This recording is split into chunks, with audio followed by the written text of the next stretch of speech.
Hi guys, Lee, FX Model Miniatures back again with another video covering this time another Return of the Jedi model. Needs no introduction, but the Imperial Shuttle or Tidarium. Now this particular model, this replica should I say, is based on the smaller what I now call the hyperspace miniature. Obviously many of us know and love the larger hero excuse me, Lambda shuttle that was built for Jedi, which is considerably larger model than this depicted here, you know, with all its very intricate articulation and mega detailing, superb construction by I think it was Charlie Bailey and Bill George at ILM, if I recall correctly. But yeah, this is actually a much smaller miniature. I'd seen it in a book many years ago when I was in my teens, I think. A really good book if you can pick it up. It's the Star Wars Archives. It's by Mark Cotter-Vaz and Shinji Hata. Really great book with some wonderful images in there. And this model is actually depicted in that book. But really the only thing you can drag from that, I believe it's just one image in there, is just that it's kind of a different colour to the larger hero prop. So yeah, it wasn't something on my radar in any way, shape or form. You know, I didn't really think much about it. And I think I just stumbled across some images online that some a photographer had taken of mainly the largest shuttle. Now they were displayed together. This model was displayed alongside the larger hero miniature at some point. I don't know what show, what event it was, but this shuttle was actually in shot, and there were a few images specifically taken of this, but not many. So I downloaded those images and just I think I was just stuck for time, just something to do, and started looking closer at the images. And a few parts just really struck me as yeah, I know that, you know, I know that part, and I carried on just IDing it, really, yeah, just trying to find the donor parts. This area we're looking at here was the first area I, you know, started IDing, which was actually really easy, you know, pretty straightforward. I'll get some light in there. You've got some very staple Morse-Carl pieces here. Morse-Carl wheel there that the mounting point goes into. Some more Morse-Carl here, and then some Tamiya SD KFZ 223, I believe they were. So yeah, all really staple donor fodder. And once I'd found those, I thought, well, you know, let's carry on. You know, let's see what else can be had, so to speak. So moving around to the front, which again there was some, you know, muddy reference, but you know, I think a lot of us that parts ID get used to the fact that sometimes we really look at some muddy reference and get gold from it at times. But yeah, I carried on with the breastplate here, which again, you know, some Morse-Carl, I think there's some Leopold in this front breastplate all across there. So that gave me some inkling as to what the depth of this would be. And yeah, it was go time really. I didn't plan to build this. I was just looking at the parts, had no, real drive for it, but I thought, well, okay, I found the parts, let's give it a go. Excuse me. So, on having those donors, I first started drawing this section of the hull here, which is all one piece. And this was actually, I mean, I've been modelling for so many years, and I'm really a brass tacks modeler. I've got no super fancy equipment or expensive mega laser cutting 3D printing gear. So what I did was, this was drawn out just on paper, and then this profile here again to create a bulkhead shape. And to create that bulkhead shape, all these donor parts were laid down onto paper, so I could get my dimensions as accurate as, just as accurate as possible. So once I had those, and as I said, I've been modelling for so many years and I'd never tried this, but this was actually my very first ever vac form. I created a male buck from styrene ribs and P38 or Bondo body filler, which was then all sanded in smooth to shape. Excuse me. And then formed on just a generic wooden home vacuum former, nothing fancy, but the pulls came out great. They came out wonderful, and I was really happy with that. So once that was done, I knew, I knew I could make the build work now. Everything else is pretty straightforward, scratch building fare. So next step was the lower hull. Now the lower hull, a lot of the techniques, well, all the techniques really used on the lower hull are akin to much of the work done way before me on the larger shuttle, obviously, by Neil Ellis, a phenomenal, amazing artist. Paul Taberer. I think there's a couple of other people that have actually scratch built the larger Hero shuttle. But the technique in creating the hull is actually just ABS tubing. EMA models. It's not cheap stuff, but it's really great to work with. But the hull sides here are just ABS tubing. Now what you have to do, I mean, this is the gear. I think this is the actual tube that I used. But grey ABS tubing. In the smaller diameters, this stuff, it's actually very round. It's pretty good. If you get the larger diameters, you start finding it's pretty wonky. They're not true round pipes. Sadly, they're a bit deformed. But at these kind of diameters, it's great stuff. Really great stuff. So you've got a tube, but you have to then cut that tube in half, as you want to create this almost lozenge here. So all the donors and kit parts then give you your rough dimensions, and then this tube, it's pretty convoluted way to do it. It's very long-winded, but you basically take the tube. I use a disc cutter at 90 degrees to obviously cut the tube as perfectly to 90 as I possibly can, and then take just a set square, mark up the middle of the tube, and then it's just a case of hand cutting via a razor saw, cut that tube in half, and then you've got two half C channels, so to speak. Pretty simple, really simple method of doing it, but it works wonderfully.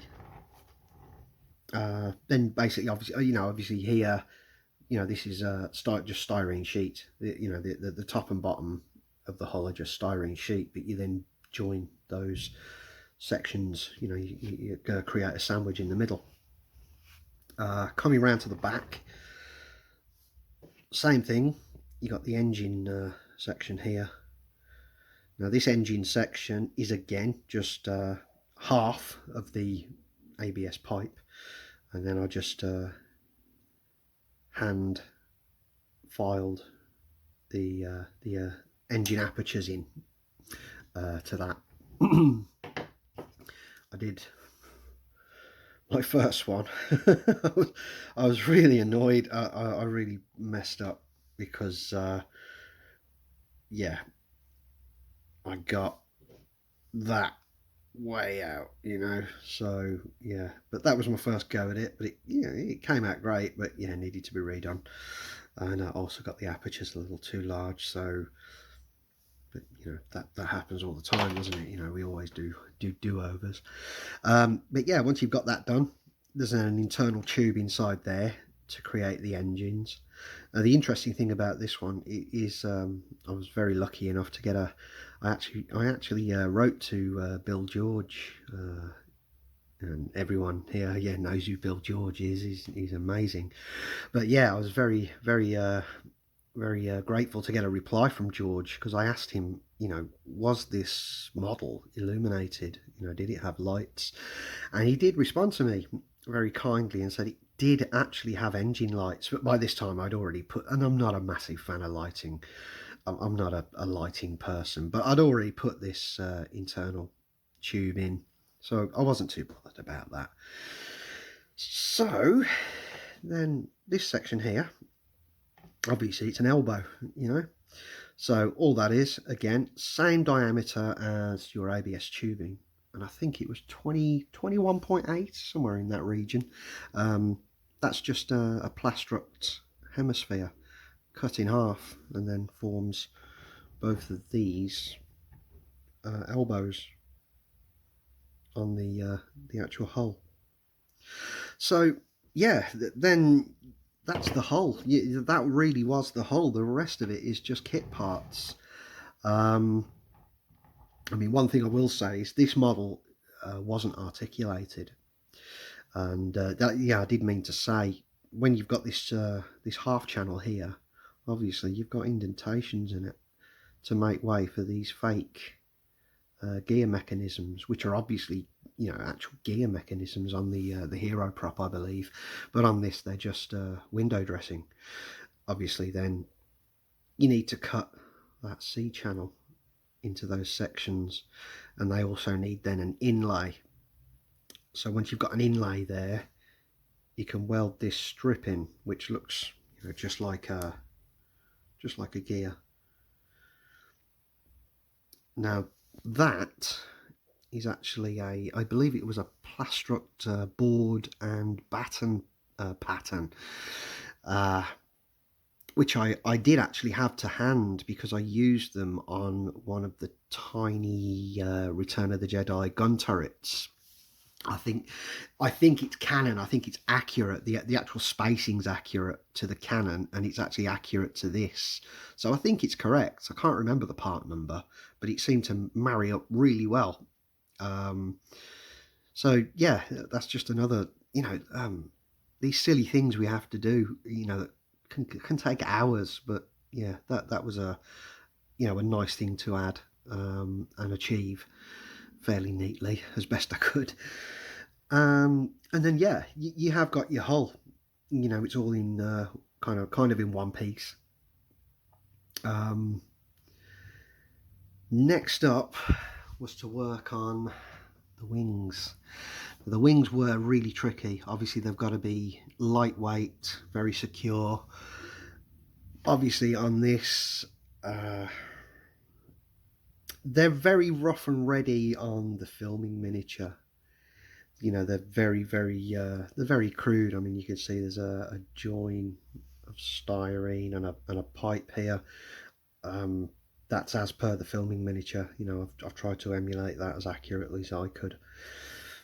But the wings themselves are just, again, styrene and ABS sheet, and they're just you know, 3-ply laminated, because you have that weird little, you know, there's like a groove in each of the wings there.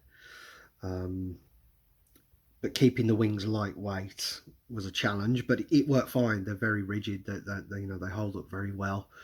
These are actually pinned into the underside of the hull, so the whole model could pretty much go together, very modular, which made it a lot easier to just gauge how to cut some stuff. The upper wing, I'll get to that, but the upper wing was, if I actually just adjust the camera a little bit, the upper wing was something more of a challenge because it's got a bit of weight for where it's actually going to seat. So that initially I wasn't sure how to do this, but what I did was this entire vac form section here, I capped it off inside and actually filled this upper section with resin. I actually filled that inside there with resin, so it had a solid support, and then just 3 locating brass pins allowed me to just fit that wing in a modular fashion yet again. And then obviously when you finally come to mount it, it's a solid mounting point. It's not going to waver around or do any damage to what is quite a delicate vac form here, because it is only, I think I pulled this in, I think it was 1mm styrene. It's only very thin. So obviously it did need some support inside there to hold the weight of this upper wing. You don't want your build falling to pieces after you've put the final coat of primer on it. Yeah, and things start taking shape very quickly then. And that got me to the cockpit. Now the cockpit, I did deliberate for quite some time on the cockpit, because I couldn't determine whether it was vac formed or actually sheet construction. Now, really studying it, really studying the images, I could see seam lines. I could see seam lines here on the filming miniature.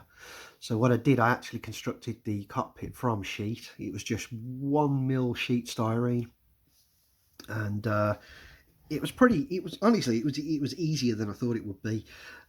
This curvature here was just heat formed. Once I'd cut my profile here, this section here was just heat formed into a bend. Only just a little bit. You don't want to go crazy and melt the styrene. It was just to conform to this curvature of the side panel. And then once these are bonded on with solvent, yeah, it all comes a really nice sandable smooth entity. And then I just added those underside pieces there again, just in sheet styrene. So it was really simple to do. I think making it out of a vac buck, etc., would have been a really long-winded way to have done it. But also, I don't think it'd be correct either. I'm pretty sure that section is actually sheet styrene. The neck, again, just simple styrene construction.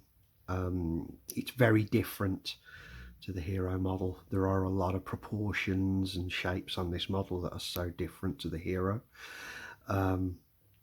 which makes it very interesting to me. It is very interesting. I mean, this model was only used apparently for 1 shot in Return of the Jedi, which surprised me why they needed just a smaller model like this just for that 1 shot. But it's only used in the shot where it actually exits the home one, Mon Calamari, and jumps into hyperspace. That's the only shot it was used for, apparently. So yeah, it's nice to see these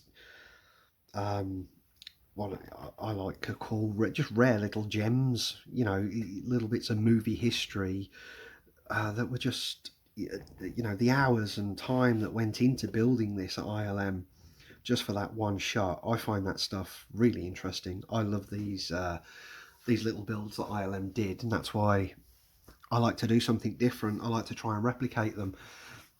Sadly, reference is always, hard to come by. People hold on to reference dearly.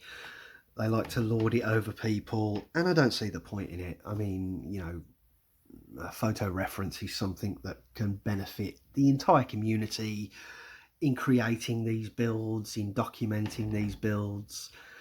It's where's the fun in just a photograph or a set of photographs lying in someone's underwear drawer and never ever seen the light of day? It seems kind of weird to me.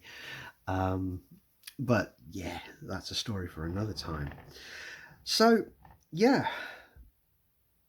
the model then was primed, and it was time to start thinking about paint. Now, paint was a tricky one with this, very tricky one, because it is not the same colour as the Hero, and that is very evident when they're photographed together. I mean, it's evident anyway, but when they're actually photographed together, yeah, they're chalk and cheese. The Hero prop is a lot more grey. I really do not know what the base hue is for the Hero. I wouldn't want to deliberate on that. But this one, I had to custom mix it. Now, again, I was using Archive X enamels, and I started with a Reefer White, and to that Reefer White, I think I mixed a little bit of SP lettering grey and maybe a little bit of concrete. It was something along those lines. I just wanted to take it to an off-white tone, but still keep it fairly warm. So I mixed a base coat and did a few test shots of it, and it looked okay. So I shot that over the entire model, which was pretty simple. And then panel lines. Now, the panel lines terrified me. The panel lines on this model are not scribed. The ILM model is not detail scribed. It's actually all, I believe, mechanical pencil on the original, but I didn't want to use mechanical pencil because obviously then it smudges and you're looking at clear coats to seal it, and I'm not a fan of clear coats. I think clear coats just ruin paintwork. So I ended up using an architectural pen for the panel lines. They didn't come out amazing. Some of them are okay, some of them are a bit hoopty. I really struggled. I'd never done this kind of... I'd done a little bit of pen work on one of the Return of the Jedi DS2 turrets, but not to this extent. So I did try my best to just get it as neat as possible. But then, the actual miniature isn't, it's not the Mona Lisa, but it still looks amazing. It's a filming prop, so that's what I'm trying to emulate. So yeah, once the panel lines were done, it was these things here, these masked off panels. Those are actually Light Earth, Archive X Light Earth, just a very thin pass. Those I think are on the money. Looking at the reference, I think those panels are actually on the money. Those are fun to do. They just break up a little bit of the monotony of the stark white paint. And then just a little bit of weathering, just some finer weathering. The weathering didn't come out quite as I'd planned. Some of it went okay, some of it, yeah. I found it very hard to weather a very stark model. I'm not, it's not something I do all the time, but I did my best with it. But it was just nice to build something as a first. I mean, I don't believe this model's ever been replicated before. So it was just something different and, fun to do, show something new off. I mean, another little detail that was added were those little little tips on the wings. Now that's another reason I actually contacted Bill George to find out if the wingtips were actually illuminated, and they weren't. They were actually, they weren't illuminated. But I just added those. I think I used some little light lenses from the Ford C600, the little older AMT kit. They seem to do the job well, and just have the right effect of, there is something on the prop. It almost looks like a little grain of wheat bulb or a lens there, but they weren't illuminated anyway. So those are just fake lamps, so to speak. But yeah, what I'll do is I'll flip the camera around and just try and get some overall shots of the model.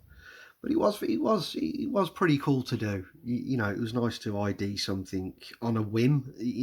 I started IDing it with no plans to actually build one, and ended up building one. It was just a time killer, and it came together okay. And it taught me quite a lot about vac forming. It taught me quite a few little. Some of the intricacies of vac forming, I mean, material wise, and drilling holes through your buck, which was a lovely tip from Guy Cowan. About drill. I was struggling to get the pull tight enough here, and Guy said to me about drilling holes through the buck. Oops. Yeah, and that worked like a charm. Just little things you learn along the way, and it's always nice to talk to other modelers and gain information and share information. That's what it should all be about. It's not a competition. It's not a tournament of one-upmanship. It's just we all do it because we love it, or we should be doing it because we love it. And it was just nice to learn something new. So on this model, it was, although she didn't really come out as perfect and as nice as I'd wanted, as I envisioned, it was just nice to finish it, but also along the journey, learn something new about it. I learned vac forming, and it's like, yay, I did it. It was just a really nice feeling. And yeah, I think that's what it's all about. I mean,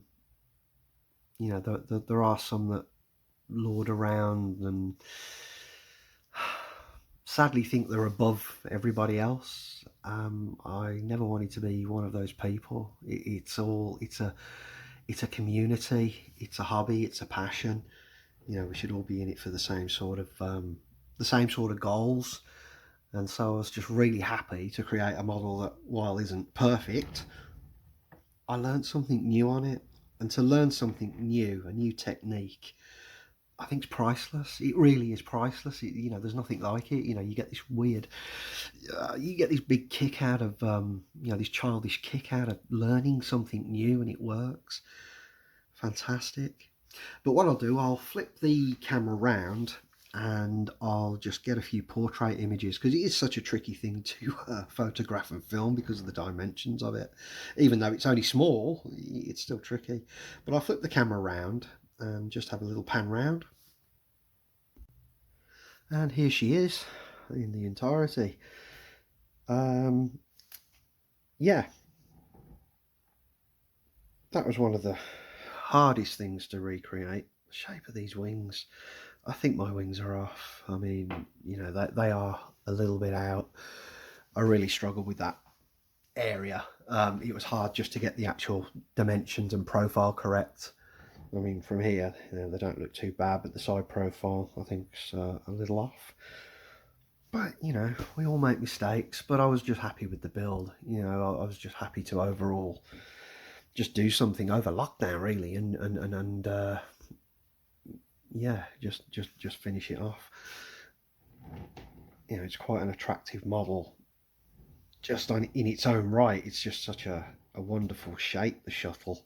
So yeah, it was just very nice to pull this one off, and as I said, learn a new technique, other than just parts IDing and simple sheet styrene work. I mean, parts IDing, guys, I mean, I get so many people, we all do, we get so many people that say to us, oh, I wish I could parts ID like you. And you can. It's not a secret dark art or anything. It's really, really simple. I mean, I started by going on studioscale.com, I think it was, many years ago. But if some of you guys that want to start IDing parts and you don't own a plethora of model donor kits, I mean, I'm lucky. I've got a lot of donors. I mean, not as many as some guys have got whole garages full of them, but I'm lucky. I've got a lot of donor kits, so I can get physical reference if I recognize a part. But I also go on a site, studioscalemodelers.com. That site's run by Jason Wright. Hello, Jason, if you're watching.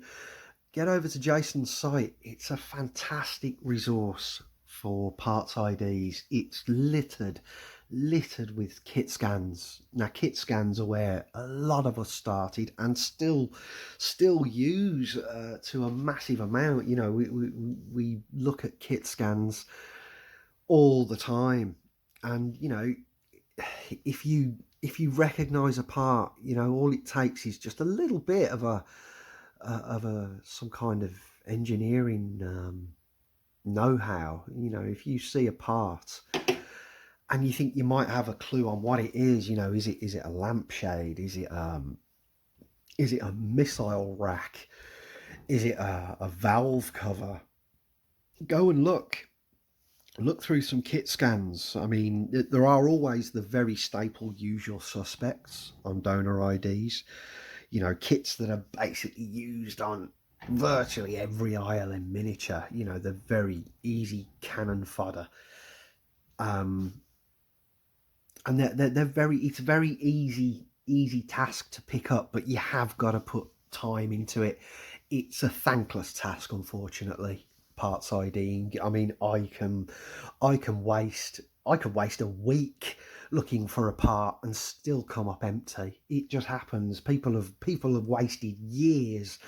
I mean, not years, all in all in one go. I mean, you starve to death. But you can sit at your computer for hours and hours and hours, looking at parts references. And sometimes I think it's why some of us guys that actually like to ID parts, maybe get a little bit cratchety sometimes when some guy who's 3D printing just comes along and asks you, what's this, what's that, and they just want the info. They don't care about the part. They don't care how the part was found or who found the part. They just want the info. Sometimes it can rub people the wrong way. I know I've been rubbed the wrong way by it now and then. I don't mean to come off that way. I want to help anyone, and I will help anyone, but just don't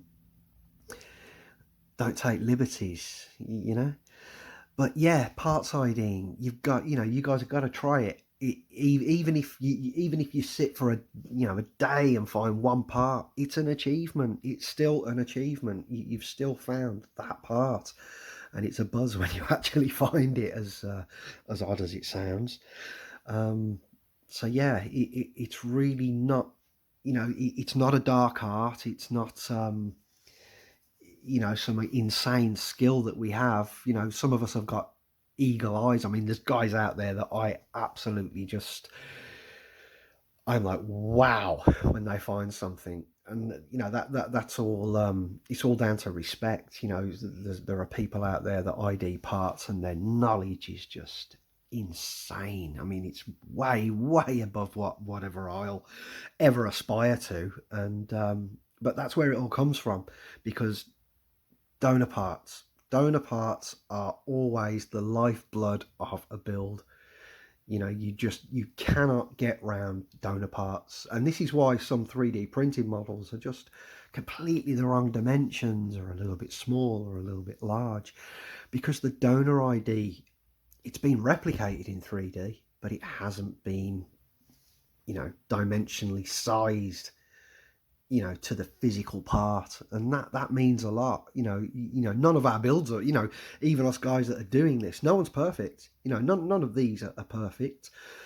None of them are to the micron perfect. That is impossible. But what we do endeavour to achieve is to get it as close as we possibly can, and that's what matters. So, donor parts, that they start everything off. I mean, this model is just a gleaming example of donor parts actually coming way before this model was actually even a brain fart. It really was. It was just a case of, okay, I've got these parts. I can actually scale that now. I can measure. I can lay these out on paper, and I can measure this. I can get this almost to the millimeter accurate to the ILM prop, and that's what matters. That's where it all starts. So yeah, any of you guys that are wanting to jump into this, donor parts are your first port of call, always.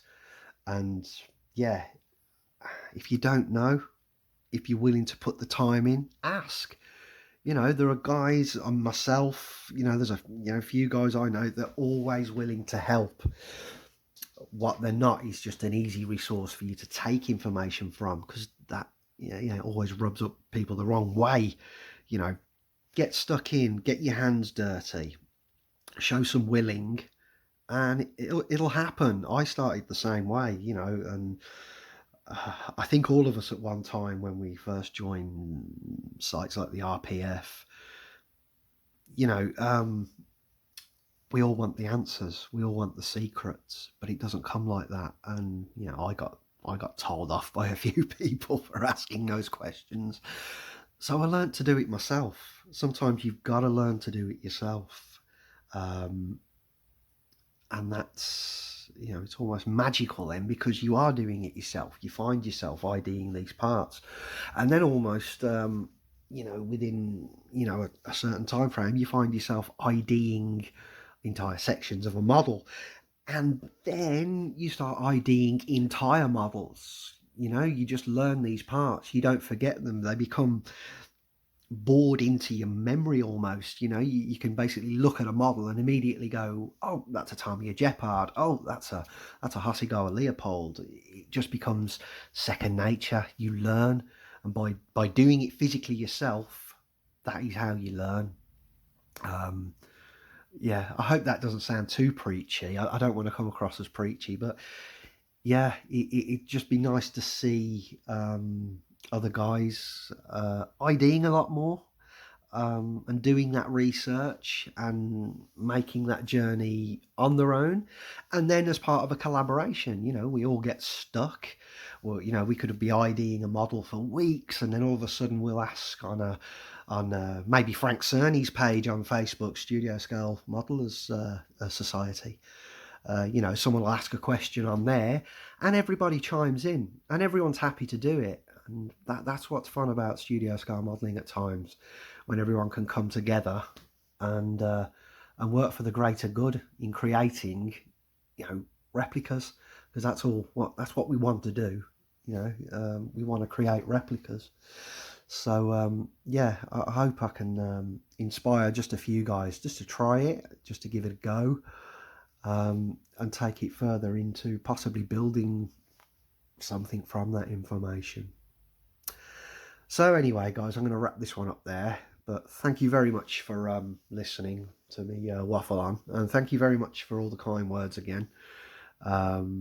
It's not been easy to put these together, but it is fun to talk about the models, and take it in a direction where maybe I can, not just myself, but just start helping people and just sharing some of this information around.